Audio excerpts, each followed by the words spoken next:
తారీఖు 6వ తారీఖు ప్రభుత్వానికి రిపోర్ట్ అందజేయనున్నట్లు సమాచారం. అయితే తాజాగా ముఖ్యమంత్రి రేవంత్ రెడ్డి గారు మాట్లాడినట్లు తెలుస్తుందన్నమాట. రైతు భరోసా డబ్బులపై తుది నిర్ణయం తీసుకోవడం జరిగింది. మున్సిపల్ ఎన్నికల తర్వాత రైతు భరోసా ఇగో ఈ ప్లాన్ మంచిగా ఉన్నది. ఇక మీరు పూర్తి వరకు చూసినట్లయితేనే ఏమంటున్నారు ముఖ్యమంత్రి రేవంత్ రెడ్డి గారు రైతు భరోసాపై తుది నిర్ణయం తీసుకోవడమే జరిగింది.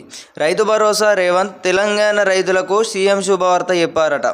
ఈ మున్సిపల్ ఎన్నికల తర్వాత రైతు భరోసా ఇస్తామని మిర్యాలగూడ సభలో ప్రకటించారు. దీనికి రూపాయలు 9,000 కోట్లు రెడీ చేస్తామని హామీ ఇచ్చారన్నమాట. ఇంకెక్కడ రైతు భరోసా ఇప్పట్లో పడవన్నమాట. మళ్ళా ఇప్పుడు మున్సిపల్ ఎన్నికల తర్వాత మళ్ళీ ఏమి ఎన్నికలు వస్తాయి, జెడ్పీటీసీ ఎంపీటీసీ ఎన్నికలు వస్తాయి. అప్పుడే రైతు భరోసా మళ్ళీ పడే ఛాయిసెస్ ఎక్కువ ఉంటాయి. ఎందుకు చెప్తున్నానంటే ఎన్నికలు ఆదుకున్నప్పుడే వీళ్ళు రైతు భరోసాపై ఒక ఎట్లా వివరిస్తున్నారంటే చెప్పాల్సిన అవసరం లేదు, మీరు అందరు కూడా చూస్తున్నారు.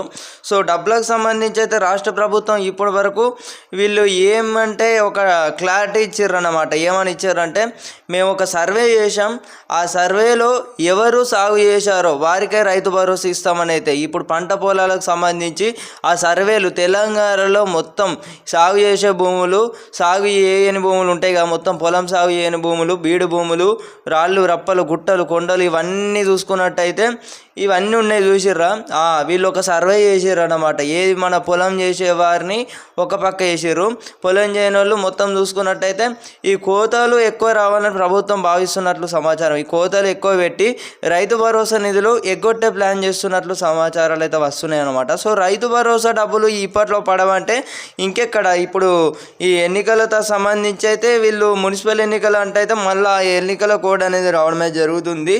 నేను ఇప్పటికే మీ అందరికీ కూడా తెలియజేశాను, లేదండి డబ్బులు అనేవి పడతాయని అయితే మీరే నాకు చెప్పారన్నమాట. సో అంటే నేను కూడా మీలానే అనుకున్నాను. సో ఎట్లయినా కూడా వాస్తవానికి మనం చెప్పినదే మళ్ళీ అటు చేసి మళ్ళీ ఈడికి వచ్చిందన్నమాట.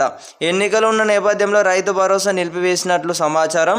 మిర్యాలగూడ సభలో ప్రకటించారు రైతు భరోసా ఇస్తామని, దీనికి రూపాయలు 9,000 కోట్ల రూపాయలు రెడీ చేస్తామని అయితే హామీ ఇచ్చారన్నమాట. మరోవైపు ఫోన్ ట్యాపింగ్ కేసుపై కీలక వ్యాఖ్యలు చేశారు. నిన్న జరిగిన సభలో ముఖ్యమంత్రి రేవంత్ రెడ్డి గారు రైతు భరోసా డబ్బులపై మాట్లాడినట్లు తెలుస్తుందన్నమాట. సో ఇదన్నమాట ఇన్ఫర్మేషన్. ఇప్పటికే రైతులందరూ కూడా తీవ్ర ఆందోళన చెందుతున్నారు. ఏది మన రైతు భరోసా 6వ తారీఖు నాడు ప్రభుత్వానికి సబ్మిట్ చేస్తారు. సో ఆ రోజే కీలక నిర్ణయం తీసుకుంటారని అయితే ఎదురు చూస్తున్న రైతులందరికీ కూడా ఇది ఒక బ్యాడ్ న్యూస్ అన్నమాట. ప్రభుత్వం కీలక నిర్ణయం ఉన్నది. ఎన్నికల తర్వాతే రైతు భరోసా అమలవుతుంది. రాష్ట్ర ప్రభుత్వం అఫీషియల్ కన్ఫర్మేషన్ కూడా చేసిందన్నమాట. మిర్యాలగూడలో ఈ సభలో చూసుకున్నట్టయితే ప్రెస్ నోట్ ద్వారా రిలీజ్ చేసింది. సో రైతు భరోసా డబ్బులకు సంబంధించి ఇది ఒక తీవ్ర నిరాశ అని చెప్పుకోవచ్చు. ఇప్పటికే రైతులందరూ కూడా పంట పెట్టుబడి సాయం కోసం ఎదురు చూస్తున్నారు. ఇప్పటికే 2 మందులు వేసారు. పొలాలకు సంబంధించి కూడా చూసుకున్నట్టయితే పంట పెట్టుబడి సాయం అనేది ఎకరాకు 6,000 రూపాయల చొప్పున 10 ఎకరాల వరకు ప్రభుత్వం ఇస్తుందని ఆశలు నిరాశలు అవుతున్నాయి. ఇప్పటికే వీళ్ళు చాలా ఆలస్యం చేస్తున్నారు. సో మరోపక్క ఇప్పుడు ఎన్నికలు ఉన్నాయి. మళ్ళీ ఎన్నికలు ఉన్నా కూడా వీళ్ళు ఏం చేస్తారంటే వీళ్ళు ఒక పకడ్బందీగా ప్లాన్ వేసుకుంటారన్నమాట. ఏది మన ఎన్నికలు ఉన్నప్పుడే రైతు భరోసాకు సంబంధించి అట్లా వచ్చి ఇట్లా ఓ అమ్మ మెరుపు తీగ ఒకసారి అన్నట్టే ఇట్లా వ్యవహరిస్తారు. సో రైతు భరోసా డబ్బులకు సంబంధించి అయితే మనకి ఇప్పటి వరకు ఎలాంటి ఇన్ఫర్మేషన్ లేని టైంలో ఏది మన 6వ తారీఖు వరకు వెయిట్ చేయండి అన్నట్టయితే ఇన్ఫర్మేషన్ ఇచ్చారన్నమాట, లీక్ చేశారు.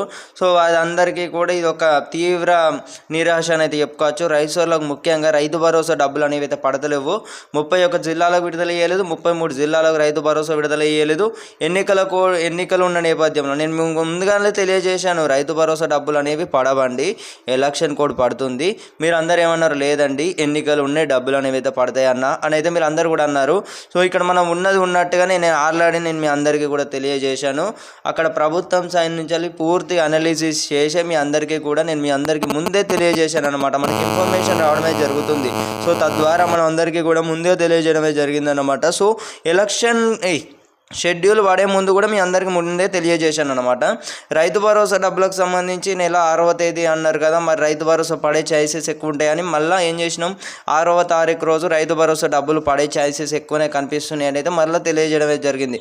మళ్ళీ లేదండి రైతు భరోసా డబ్బులు ఒకవేళ పడవు, ఎందుకంటే ఈ ఎన్నికలు ఉన్నాయని కూడా మనం తెలియజేసాం. అటు సైడ్ నుంచి ప్రభుత్వం కూడా మనకు బెనిఫిట్ అన్నట్టు మనకి ఇట్లా చూసుకున్నట్టయితే మనం చెప్పినట్టే ప్రభుత్వం అక్కడ క్లారిటీ ఇచ్చింది అన్నమాట.